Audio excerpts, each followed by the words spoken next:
Nama saya Nur Muhibah Aldias. Saya dari kelas R1C akan membahas tentang Basrok. Jadi apa itu Basrok serta materi-materi apa saja sih yang ada di Basrok? Tonton video ini sampai habis ya guys. Jadi apa sih itu Basrok? Basrok adalah pelatihan organisasi berbasis nilai edukatif yang bertujuan untuk memahami, memperkenalkan tentang visi, misi, dan nilai-nilai organisasi kepada mahasiswa komunikasi baru. Di hari pertama diselenggarakan di Geraha IB ke-57, ada pemateri Pak Rezi, Bu Erita, serta Pak Dandan. Pak Rezi menjelaskan bagaimana cara kita untuk membuat konten di media sosial, serta Bu Erita yang membagikan materi tentang public relation, dan Pak Bamban serta ada Pak Dandan yang membagikan materi tentang wawasan kebangsaan. Dari materi Pak Rezi yang aku dapat yaitu, kita lihat di catatan aku aja ya guys. Saya nyatet kok kak. Maaf ya kak, saya nggak hafal. Oke, jadi materi yang aku dapat dari Pak Rezi yaitu pembuat konten adalah individu atau tim yang membuat, mengedit, dan membagikan konten di platform media sosial. Yang kedua, media sosial berperan sebagai penggung yang dapat digunakan. Yang kedua, media sosial berperan sebagai panggung yang dapat digunakan baik sebagai penonton maupun pembuat konten. Yang ketiga, keterampilan penting bagi pembuat konten meliputi kemauan untuk berbicara dan berkomunikasi secara efektif. 3 aja yang aku kasih ya guys. Selanjutnya, ada materi dari Bu Erita yang membahas public relation.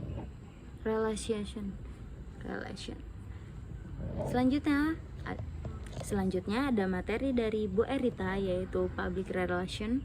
Yang pertama itu hubungan masyarakat atau PR, melibatkan, membangun, dan memelihara hubungan baik antara suatu organisasi dengan publik interior dan eksternalnya.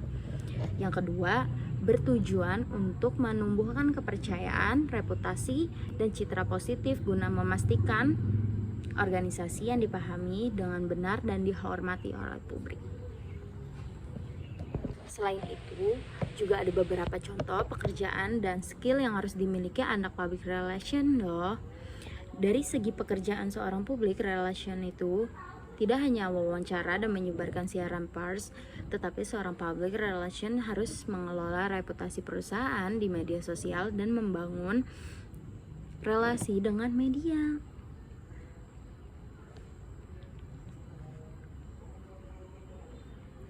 Dan skill yang harus dimiliki oleh seorang PR yaitu bisa menulis cepat, public speakingnya lancar, dan mampu menganalisis dan membuat strategi guys. Selanjutnya nih, ada materi dari Pak Dandan, Pak Bamban mulu, maaf ya. Ada pemateri selanjutnya nih,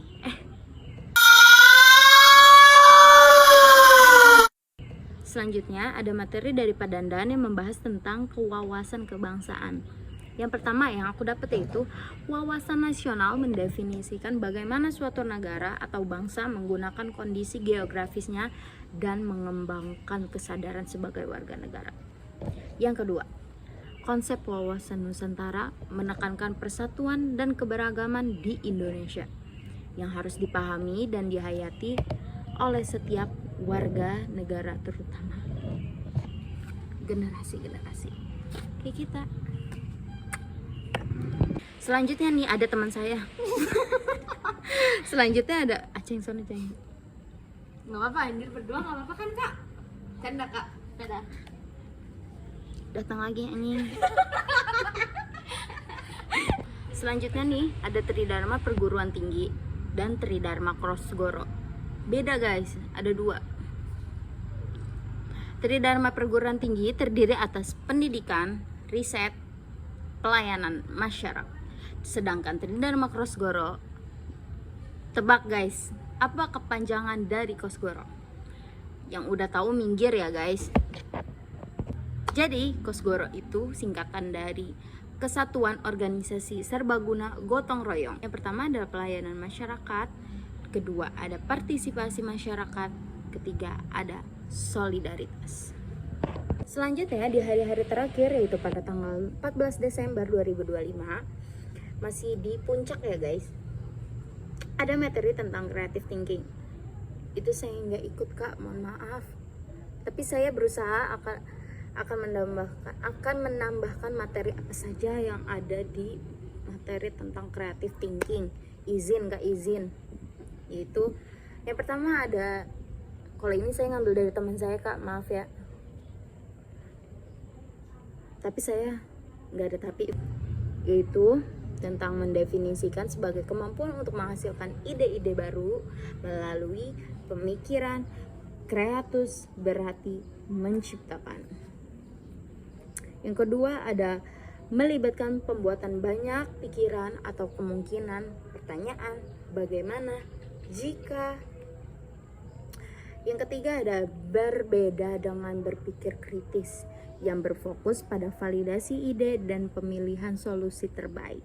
Yang keempat, berpikir kreatif menghasilkan banyak ide.